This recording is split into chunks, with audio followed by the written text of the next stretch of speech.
हाय everyone, myself Amit Khilari, NIT Surat second year student. आज तक आपने एनआईटी सूरत के बारे में बहुत सारे vlogs, campus tour and campus review के बारे में देखा होगा, लेकिन इस वीडियो के अंदर मैं एनआईटी सूरत की कंप्लीट रियलिटी से आपको वाकिफ कराने वाला हूं। एनआईटी सूरत के बारे में आप ए से लेकर जेड तक की सारी इन्फॉर्मेशन आपको मिल रही होगी और कुछ भी इन्फॉर्मेशन आपसे छुपाई नहीं जा रही होगी। और इस वीडियो के अंदर आप एनआईटी सूरत को कंप्लीट 6 सेक्शन के अंदर मैं आपको एनालाइज कराने वाला हूँ और सारी आपकी सीनियर्स बिहेवियर, आपका जो प्रोफेसर बिहेवियर, कैसा वहाँ पे कोडिंग इन्वायरमेंट होता है, कैसा स्पोर्ट्स कल्चरल है वहाँ पे, कैसे कल्चरल इवेंट होते हैं, एवरीथिंग आप इस वीडियो के अंदर जान रहे होंगे। लास्ट तक इस वीडियो को जो भी स्टूडेंट देख रहा होगा वो एनआईटी सूरत के बारे में सब कुछ जान चुका होगा। ठीक है, तो अभी चलते हैं एनआईटी सूरत के कैंपस रिव्यू को डिटेल में एनालाइज करते हैं।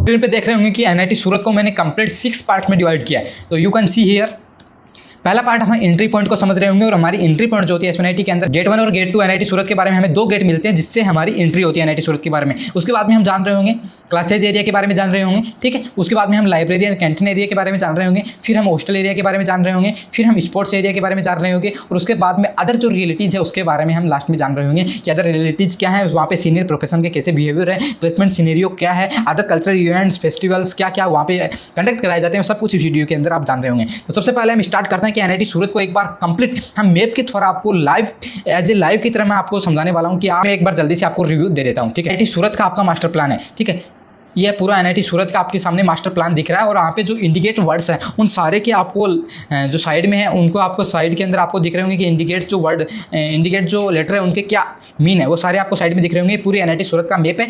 इसी मैप के अकॉर्डिंग पूरी एनआईटी सूरत जो है बनी हुई है। इसी मैप में कोई भी चेंज नहीं है, बस कुछ बिल्डिंग्स जो है वो यहाँ पे नहीं बन रही है। ठीक है, तो यू कैन शेयर यहाँ पे देखना। चलते हैं एनआईटी सूरत के एंट्री पॉइंट के ऊपर, स्टार्ट करते हैं एनआईटी सूरत के एंट्रेंस से। ठीक है, ध्यान से समझना हर एक चीज़ को। ठीक है, ये हम चलते हैं देखना एनआईटी सूरत में जैसे इंटर करते हैं तो आपको सबसे पहले एक रोड गुजरती है, आपका एक हाईवे जाता है जिसका ड्यूमस रोड बोलते हैं उसको। ड्यूमस रोड एनआईटी सूरत के सामने से होकर गुजरती है। ठीक है, यू कैन सी हियर, ये जो रोड है शायद आप देख पा रहे होंगे, ये जो रोड देख रहे हैं ये आपकी ड्यूमस रोड कहलाती है। पूरी ये जो रोड है ड्यूमस रोड कहलाती है और इस रोड के इस साइड में अगर आप देखोगे तो यहाँ पे आप लिखा हुआ देख रहे होंगे गेस्ट हाउस। और ये जो गेस्ट हाउस है वो एनआईटी सूरत का ही गेस्ट हाउस है। जो भी बच्चे फिजिकल रिपोर्टिंग के लिए आते हैं, अपने पेरेंट्स को लेकर आते हैं, फैमिली के किसी भी मेंबर के साथ आते हैं, अगर वो मिनिमम कॉस्ट के अंदर यहाँ पे रुकना चाहते हैं तो वो यहाँ पे रुक सकते हैं। ये आपका पेड होता है, आप यहाँ पे पेड करके आप एनआईटी सूरत के गेस्ट हाउस में भी रुक सकते हैं। ठीक है, उसके बाद में हम चलते हैं कि एनआईटी सूरत के एंट्री पॉइंट के ऊपर। एनआईटी सूरत के एंट्री पॉइंट आप देख सकते हैं, एनआईटी सूरत का गेट नंबर 1 ये आप देख पा रहे होंगे और सेकंड गेट जो है ये गेट है। ठीक है, गेट नंबर 1 जो है आपका 24/7 आपका ओपन रहता है, लेकिन रात के टाइम में लिमिटेड टाइम होता है और कुछ वैलिड रीजन होने पे ही आप गेट के अंदर एंट्री या बाहर हो सकते हैं। ठीक है,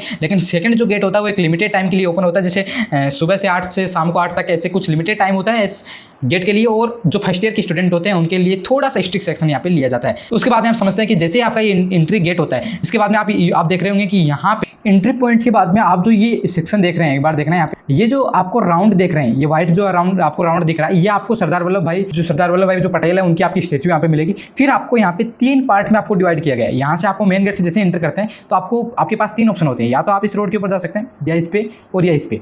अब बात करते हैं कि तीनों के ऊपर डिफरेंट है क्या, कॉलेज यहाँ से कैसे डिवाइड हुआ है। सबसे पहले समझना, कॉलेज अगर इस तरफ अगर आप मूव करते हैं, लेफ्ट की साइड अगर आप मूव करोगे तो इधर आपको गर्ल्स सेक्शन मिलेगा, मतलब गर्ल्स के हॉस्टल्स मिलेंगे। आप देख सकते हैं यहाँ पे गर्ल्स हॉस्टल आपको मिलेंगे और इधर आपके रेजिडेंशियल क्वार्टर्स में वो कुछ मिलेंगे आपको। ठीक है, और इधर ही आपको मिलने वाला है स्टाफ क्लब। थोड़ा सा आगे जाओगे तो आपको स्टाफ क्लब, और इसी एरिया के अंदर आपको मिलने वाला है आपका SBI बैंक, ATM एंड आपका पोस्ट ऑफिस। इसी एरिया के अंदर आपको मिलने वाला है। फिर इस एरिया की तरफ जो ये आपको राइट के अंदर आपको जो दिख रहा है, एकदम राइट के अंदर आपको पूरा क्लासरूम, इसी जो क्लासरूम एरिया है वो पूरा इस रोड के ऊपर आपको दिखाई देगा। और इससे थोड़ा आगे जाओगे तो आपको डिस्पेंसरी, और ये सड़क अगर आप कंटिन्यू आप चलते जाओगे इधर तो ये पूरा आपको हॉस्टल से कनेक्ट कर देगा, लाइब्रेरी से कनेक्ट कर देगा। और आप देख सकते हैं कि एसएनआईटी का जो मेन रोड है आपको दिखाई रहे हैं वो कहीं ना कहीं आपस में कनेक्टेड है। सारी रोड्स आपस में कनेक्टेड है। आप किसी भी रास्ते से जाकर किसी भी जगह आप जा सकते हैं, अपने हॉस्टल से किसी भी रास्ते से आकर अपनी क्लासरूम में आ सकते हैं, लाइब्रेरी में आ सकते हैं, सब आपस में इंटरकनेक्टेड हैं। ठीक है, ओके, अब आगे चलते हैं। हम समझते हैं कि ये जो रोड है इसी रोड को समझते हैं पहले। ये जो आप रोड देख रहे हैं इसमें आपको थोड़े से आगे चलते हैं तो आपका स्टाफ क्लब,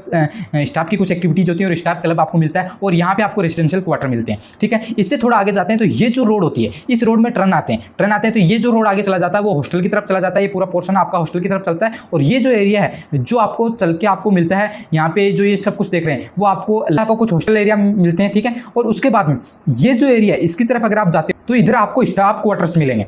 देखो इसी रास्ते से आकर आप यहाँ पे जा सकते हैं या इसी रास्ते से आकर आप यहाँ पे जा सकते हैं, इधर आपको स्टाफ क्वार्टर मिल लगते हैं। अब इधर वाला पोर्शन हम समझते हैं कि इसमें क्या है। इसमें समझना, इसमें आपको मिलता है जैसे ये जो A1 और A1 A2 A3 जो दिखाई दे, ये कंप्लीट क्लासरूम एरिया है। जैसे आप यहाँ पे एंटर करते हो तो ये जो आपको एरिया दिख रहा है छोटा सा, ये आपका क्लासरूम के जो सिविल डिपार्टमेंट का यहाँ पे क्लासरूम कॉम्प्लेक्स होता है, उसके जस्ट पीछे की साइड में आपको लोन मिलता है। स्टूडेंट एक्टिविटीज होते हैं, बहुत सारे स्टूडेंट्स की मीटिंग होती है, अपने प्रोजेक्ट के ऊपर काम कर रहे होते हैं, ये वो एरिया है। ठीक है, अगर इसके आगे हम चले तो A1 A2 जो है ये सारे क्लासरूम है। जैसे आपका इधर आप देख रहे होंगे, इधर आप देख सकते हैं कि A16 आपका सेंट्रल कंप्यूटर सेंटर है, मटेरियल टेस्टिंग लैब है, सारा आप इधर से आप कोड कर सकते हैं। जो ये एरिया आपको आपकी लैब क्लास वाला एरिया, और इसके बाद में ये जो आप छोटा सा पोर्शन देख रहे हैं, ये जो आप रोड देख रहे हैं, ये आपको मिलता है। एक बार आप चेक भी कर सकते हैं यहाँ से, जैसे आपका सिविल इंजीनियरिंग डिपार्टमेंट का लाइब्रेरी वाला पोर्शन कौन सा, A7 यहाँ पे देख सकते हैं। A7 कौन सा है, ये रहा A7। ये जो पूरा पोर्शन है, ये जो पोर्शन आप देख रहे हैं, एक बार देखना है यहाँ पे, ये पोर्शन जो है ये लाइब्रेरी है। और इससे थोड़ा सा आगे की साइड हम जाते हैं इधर तो ये आपको कैंटीन मिल जाता है। मतलब इस रोड से नज़दीक में, या इधर से आकर आप इधर से भी जाओ, इधर आपको वो कैंटीन मिल जाता है। ठीक है, इधर से आके घूम के भी आप इधर जा सकते हैं या इधर से आकर डायरेक्ट इसी रोड के थ्रू भी हम यहाँ पे कैंटीन में जा सकते हैं। ठीक है, तो आपस में सब कुछ इंटरकनेक्टेड है। ठीक है, उसके बाद में सारा आपका लेक्चर हॉल हो गया और इस साइड जब चलते हैं तो यहाँ पे केड लैब हो गई, जहाँ पे आपके इंटरव्यू वगैरह भी होते हैं, आपकी कंपनी प्लेसमेंट के लिए आती है, वो यहाँ पे आपका इंटरव्यू ले रही होती है। ठीक है, उसके बाद में आप इस साइड आओगे तो आपको डिस्पेंसरी मिल जाती है, मतलब किसी को भी हेल्थ इश्यू आ रहा है तो आपको ये डिस्पेंसरी वाला पोर्शन मिल जाता है। ठीक है, और एक छोटी सी चीज़ मैं आपको बता देता हूँ कि इस साइड में अगर आप ये एरिया देख रहे हैं, ये लेक व्यू गार्डन के नाम से जाना जाता है। इसे बोलते हैं लेक व्यू गार्डन, जो SVNIT के जस्ट एकदम जो बाउंड्री है उसके जस्ट नज़दीक में आपके लेक व्यू गार्डन मिल जाता है, जिसमें SVNIT के सारे स्टूडेंट एक्सेसिबल होते हैं, वहाँ पे आप कभी भी जा सकते हैं। ठीक है, उसके बाद इधर आपके स्टाफ क्वार्टर आ गए, मैंने आपको समझा दिया। अब चलते हैं थोड़ा सा ऊपर, हम चलते हैं।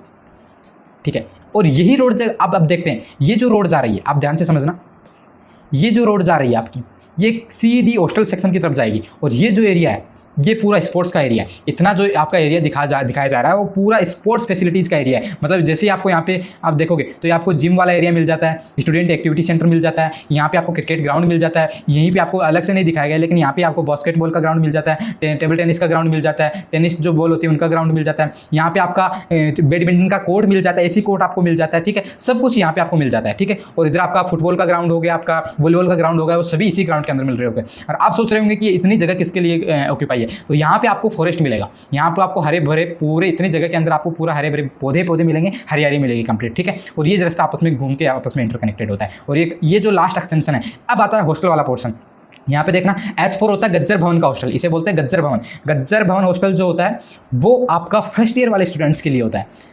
ठीक है, उसके बाद में H4 के बाद में इधर आपका EWS हॉस्टल आता है, अटल बिहारी वाजपेयी आपका हॉस्टल आता है, फिर आपका भाभा भवन आता है, टैगोर भवन आता है, नेहरू भवन आता है। ऐसे चलते चलते जाओगे तो ये पूरा हॉस्टल सेक्शन मिलेगा। और इधर आपको आओगे तो पूरा सर्विस एरिया इधर मिल जाता है, पूरा गर्ल्स हॉस्टल तक आपस में कनेक्टेड होते हैं। अब हम स्पेसिफिक हर एक चीज़ को लेकर ये एक बार मैंने मैप के थ्रू आपको समझा दिया कि क्या कुछ वहाँ पर आपको मिल रहा होता है। अब हम चलते हैं थोड़ी सी अदर्स फैसिलिटीज़ के बारे में हम जान रहे हों। चलते हैं हॉस्टल एरिया के अंदर। सबसे पहले हम बात करते हैं बॉयज हॉस्टल कौन कौन से हैं। तो बॉयज हॉस्टल के अंदर आपको सबसे पहला मिलेगा, जो फर्स्ट ईयर वाले स्टूडेंट्स को मिलता है वो मिलता है आपका गज्जर भवन। फिर जो सेकंड ईयर स्टूडेंट्स के लिए मिलता है वो होता है EWS अटल बिहारी वाजपेयी। और भाभा भवन जो आपका फोर्थ ईयर वाले स्टूडेंट्स, थर्ड ईयर वाले स्टूडेंट्स कुछ मिक्स रहते हैं, तो वो उसके बाद में आपका थर्ड आता है भाभा भवन, उसके बाद में आपका आता है टैगोर भवन, उसके बाद में आपका आता है नेहरू भवन, उसके बाद में आपका आता है स्वामी विवेकानंद भवन और रमन भवन। ये सब जो हॉस्टल्स हैं वो आपके टोटल 7 जो हॉस्टल्स आपके कंप्लीट बॉयज़ के लिए होते हैं। उसके बाद में कुछ हॉस्टल जो है अभी आपकी कंस्ट्रक्शन का काम कर रहे हैं, बहुत सारी हॉस्टल्स, क्लासरूम्स, बहुत सारे नए NIT सूरत के अंदर बहुत सारा कंस्ट्रक्शन का काम चल रहा है, वो नए बन रहे हैं अभी। उसके बाद में आपका गर्ल्स हॉस्टल की बात करें तो आपको मदर टेरेसा भवन मिलेगा, आपका नर्मदा भवन मिलेगा और साराभाई भवन मिलेगा। ये आपको गर्ल्स के हॉस्टल मिलेंगे और इससे आप आइडिया लगा सकते हैं कि आपका बॉयज और गर्ल्स का रेशियो कितना। ठीक है, उसके बाद में हम आगे चलते हैं, आपके specific library and canteen area के ऊपर फोकस करते हैं। इसके अंदर जो सबसे अच्छा आपको लगने वाला है वो NIT सूरत का लाइब्रेरी ही लगने वाला है आपको। बात उस NIT सूरत की लाइब्रेरी में ऐसा खास क्या है तो जानते हैं। NIT सूरत की लाइब्रेरी के अंदर आपको 4th फ्लोर आपको बिल्डिंग मिलेगी, कंप्लीट AC बिल्डिंग है, आपको वाईफाई की पूरी आपको सुविधा मिलेगी। वहाँ पे आपको अलग से आपको कंप्यूटर लैब मिल रही होगी। NIT सूरत की लाइब्रेरी के अंदर आपको किसी भी टाइप की अगर आपको बुक चाहिए तो NIT सूरत की लाइब्रेरी में अवेलेबल होगी। आप UPSC की प्रिपरेशन कर रहे हैं, किसी भी एग्जाम की प्रिपरेशन कर रहे हैं, आपको न्यूज़पेपर चाहिए, किसी भी रिलेटेड आपको कुछ भी चाहिए तो NIT सूरत की लाइब्रेरी में सब कुछ अवेलेबल है। और वो आपको लाइब्रेरी कार्ड मिलने पर सब कुछ आपको फ्रीली अवेलेबल होगा, आपको कुछ भी नहीं करना है। अगर आपको फ्रीली अवेलेबल होता है, कुछ स्पेसिफिक डेज के लिए आपको अवेलेबल होगा। उसके बाद में अगर आप उस बुक को वापस डिपॉजिट नहीं करवाते हैं तो उसके बाद में आपके फाइन लगना स्टार्ट हो जाता है, जैसे दिन का 1 रुपये फाइन आपका लगना स्टार्ट हो जाता है। ठीक है, उसके बाद में हम बात करते हैं कैंटीन एरिया की तरफ बढ़ते हैं। कैंटीन एरिया की तरफ बढ़ते हैं तो कैंटीन एरिया का अगर आप कैंटीन का लुक अगर आप देखना चाहोगे तो वो आपको थोड़ा नर्वस कर सकता है। कैंटीन एरिया का अभी कंस्ट्रक्शन का काम शायद चल रहा होगा, और उसके साथ ही आपको कैफे एरिया भी आपको मिल सकता है आपकी बार जो भी स्टूडेंट आ रहे हैं, क्योंकि उनका जो कॉन्ट्रैक्टर है वो आपको मिला हुआ था कैफे एरिया का, शायद कॉफी कैफे एरिया भी वहाँ पे बन चुका होगा। तो अभी कुछ खाने को मिलेगा, वेज और नॉन वेज सारे स्टूडेंट्स के लिए सारी चीज़ें आपको वहाँ पे अवेलेबल कराई जाएगी। सब कुछ आपको एनआईटी सूरत की कैंटीन एरिया में मिल रहा होगा, खाने में आपको कोई वहाँ पे प्रॉब्लम नहीं आएगी। ठीक है, उसके बाद हम बात करते हैं स्पोर्ट्स फैसिलिटीज़ की। स्पोर्ट्स फैसिलिटी के बारे में मैंने बता दिया कि आपको क्रिकेट ग्राउंड मिल जाता है, बहुत बड़ा आपको क्रिकेट ग्राउंड मिल जाता है। आपको ज़्यादा वेल मेंटेन तो नहीं दिखेगा, लेकिन क्रिकेट ग्राउंड बहुत बड़ा भी आपको मिल जाएगा, जिसको आप सेक ग्राउंड के नाम से जाना जाता है। और उसी सेक ग्राउंड के अंदर सारे स्पोर्ट्स फैसिलिटीज़ आपको दी जाएगी। वहीं पे आपको जिम की फैसिलिटी मिलेगी, वहीं पे आपको बैडमिंटन का कोर्ट मिलने वाला है, टेबल टेनिस, फुटबॉल, वॉलीबॉल सारे वहाँ पे आपको, बास्केटबॉल सारे आपको वहाँ पे ग्राउंड और वहाँ पे सारी फैसिलिटीज़ आपको प्रोवाइड की जाएगी। उसके बाद में हम चलते हैं हमारे एनआईटी सूरत के बहुत सारे स्टूडेंट के मन में रहते हैं कि वहाँ के कुछ इवेंट्स क्लब्स क्या क्या है जिसे हम ज्वाइन जानते हैं। क्लब्स के बारे में बहुत सारे स्टूडेंट रहते हैं कि वहाँ पे जाके हम कौन कौन से क्लब्स होते हैं और कौन कौन से क्लब्स को हम ज्वाइन कर सकते हैं। तो सबसे पहले कुछ इंपॉर्टेंट क्लब्स के बारे में बता देता हूँ। मैं बात करूँ तो आपको सबसे पहले मिल जाता है चिंतन प्रतिष्ठान, जो एक एलुमनाई नेटवर्क के लिए सबसे स्ट्रॉन्ग आपको क्लब की अगर आपको ज्वाइन करना है तो चिंतन प्रतिष्ठान आपके लिए सबसे बेस्ट है। उसके बाद में टेक्निकल क्लब में आप जाना चाहते हो, रोबोट वगैरह सब कुछ आप जाना चाहते हो तो दृष्टि क्लब्स है। फिर CHRD के अंदर बहुत सारी अलग अलग कैटेगरी जाते हैं, जैसे आकृति कुछ पेंटिंग में अच्छा है, कुछ गाने में अच्छा है, कुछ आपका पियानो वगैरह बजाने में अच्छा है, गिटार बजाने में अच्छा है, वो सारे CHRD आपको देंगे। राग हो गया, जैसे गाने का म्यूजिक हो गया। ठीक है, उसके बाद CV कटिंग एंड वेज वाला हो गया। उसके बाद में आपका अदर जो डिपार्टमेंट वाइज जो आपकी क्लब्स होते हैं, जैसे सिविल इंजीनियरिंग डिपार्टमेंट की सोसाइटी हो गई, CSC की हो गई, इसी की हो गई, सही आपकी सोसाइटी मिल रही होगी। ठीक है, उसके बाद में चलते हैं इवेंट के बारे में। सबसे पहले बात करें तो आप भी गुजरात से होगा, वो तो जानता होगा कि गुजरात का सबसे बड़ा टेक्नो मैनेजरियल जो फेस्ट होता है वो एनआईटी सूरत द्वारा कंडक्ट करवाया जाता है, जिसे माइंड बेंड बोलते हैं, जिसके अंदर 2024 के अंदर जो माइंड बेंड हुआ था, गेस्ट थे वो अमन भैया और श्रद्धा दीदी थी। तो आप भी देख रहे होंगे कि एनआईटी सूरत का माइंड बेंड किस हद तक हो रहा होगा। बहुत ही अच्छा आपका इवेंट होने वाला है, टेक्निकल इवेंट हो रहा होता है, रोबो वार होती है, बहुत सारे इवेंट्स यहाँ पे कंडक्ट कराए जाते हैं, बहुत सारे अलग अलग डिपार्टमेंट के लिए अलग अलग आपकी जो है कंपटीशन वहाँ पे चल रहे होते हैं। बहुत अच्छा आपका एनआईटी सूरत का माइंड बेंड इवेंट आपका कंडक्ट करवाया जाता है। फिर हम चलते हैं कि कल्चरल फेस्ट कौन कौन से होते हैं। तो आपका एनआईटी सूरत का जो एनुअल कल्चरल फेस्ट होता है वो स्पर्श होता है, जो सबसे धमाकेदार एनआईटी सूरत का कल्चरल फेस्ट होता है, इवेंट होता है, जिसके अंदर इस साल जो है आपके जो गेस्ट थे, जो सिंगर थे, जो सेलिब्रिटीज़ थे, वो आपके सचेत परंपरा जो थे वो आपके सिंगर थे, जो शिव तांडव जिन्होंने गाया था सचेत परंपरा, वो हमारे सेलिब्रिटीज़ थे।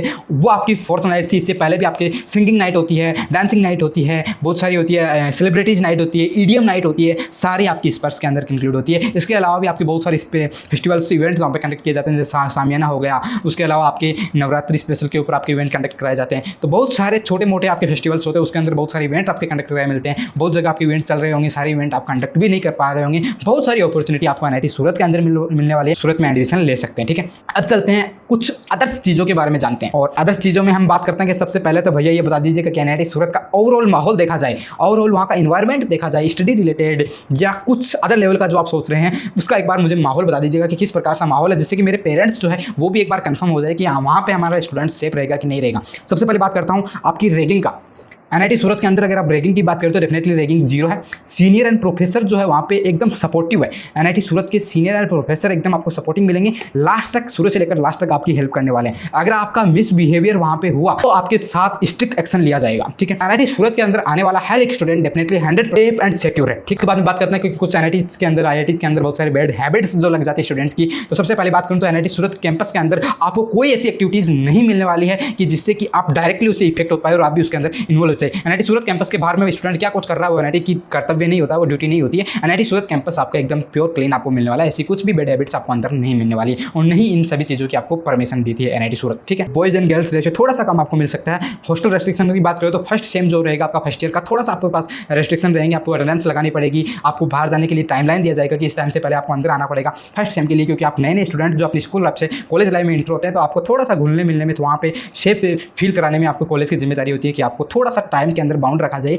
और फिर आपको एज ए अदर स्टूडेंट की तरह आपको फ्री कर दिया जाता है। ठीक, बात करते हैं फर्स्ट ईयर अटेंडेंस की। आपको बताइए आपको हॉस्टल में अटेंडेंस लगाना पड़ेगा और क्लासेस के अंदर आपको 75 अटेंडेंस आपका नेसेसरी हो जाता है। ठीक है, उसके बाद में हम बात करते हैं प्लेसमेंट सिनेरियो की। आपको मैं एक लिस्ट भी दिखा दूंगा। इस साल का प्लेसमेंट की बात करूँ तो आपका हाईएस्ट प्लेसमेंट जो है एनआईटी सूरत का वो 52 लाख गया है, और एवरेज प्लेसमेंट आपको 11 लाख के अप्रोक्स मिल रहा होगा। ठीक है, ये एनआईटी सूरत का हाईएस्ट एंड एवरेज पैकेज है। और एनआईटी सूरत के डिपार्टमेंट वाइज कितने स्टूडेंट्स प्लेस्ड हुए हैं और कितने स्टूडेंट का कितना पैकेज लगा, वो सारी डिटेल आपको एक लिस्ट शेयर करूँगा, उसमें आप देख सकते हैं। सकते हैं। एनआईटी सूरत का प्लेसमेंट ठीक ठाक है। एनआईटी सूरत के बारे में आपको कोई भी डाउट है तो आप इस वीडियो के कमेंट सेक्शन में आप मेरे से पूछ सकते हैं, या इंस्टा के ऊपर डायरेक्ट मेरे को डीएम करके पूछ सकते हैं। मैं आपका अमित भाई आपके लिए तैयार रहूंगा। आप मेरे से कभी भी कॉन्टैक्ट कर सकते हैं, और भी कोई डाउट हो तो you can ask me freely. तो मिलेंगे नेक्स्ट वीडियो में एनआईटी सूरत के बारे में, अदर से रियलिटी, अदर कॉलेज के बारे में रियलिटी जानते हुए, और बहुत सारी फिजिकल रिपोर्टिंग के बारे में आपको बहुत सारे नॉलेज देने के लिए मैं फिर से आपके साथ आऊँगा। तो तब तक के लिए चैनल को सब्सक्राइब करके आगे जरूर बढ़ जाना। Bye bye.